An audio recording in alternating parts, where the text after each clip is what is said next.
Why are my taxes dischargeable? You said that taxes over 3 years old were dischargeable. Why aren't mine dischargeable? Well, I'm going to answer that question for you in this video. Hello, I'm bankruptcy attorney Dan Scott, and one of the standards in bankruptcy court, the standard sayings, is that taxes are not dischargeable, and technically they're not dischargeable if they are over 3 years old. But the question is, when do you count the 3 years? So it's 3 years from the date the return was filed, or if the return was not filed, is 3 years from the date of an assessment. You know, sometimes the government will go in and actually assess you an obligation to pay taxes and say, okay, you owe $26,000, you owe $13,000, $1,400. So they do what's called an assessment. And so if you didn't file a return, they might do an assessment and your 3 years starts from the date of that assessment. Alternatively, if you file a return, the 3 years starts from the day that you file the return. Now, so here's what you've got. Let's say you've got taxes that were due on April 15th, 3 years ago. But you did an extension and you didn't file your taxes until October.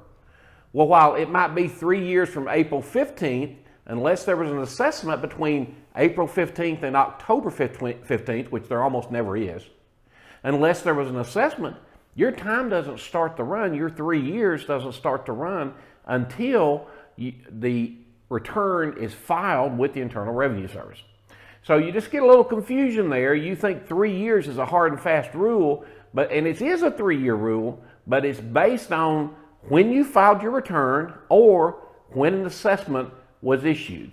One of those two dates, and you just count 3 years from there, and the day after that 3 years, you can file you a Chapter 7 case and discharge those taxes.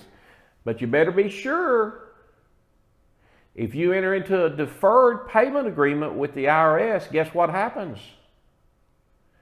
You get deferred payment. But it also tolls or parks the 3 years. As long as you're in that deferred payment agreement, your 3 years is not running.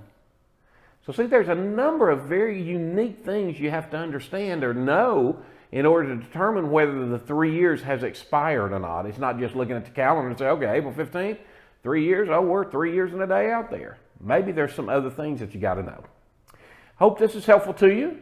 If you're on Facebook, would you go ahead and like our page? Sure would appreciate that. We'll let you know when we shoot more videos over on YouTube. Subscribe to the channel, ring the bell, leave a comment, would you?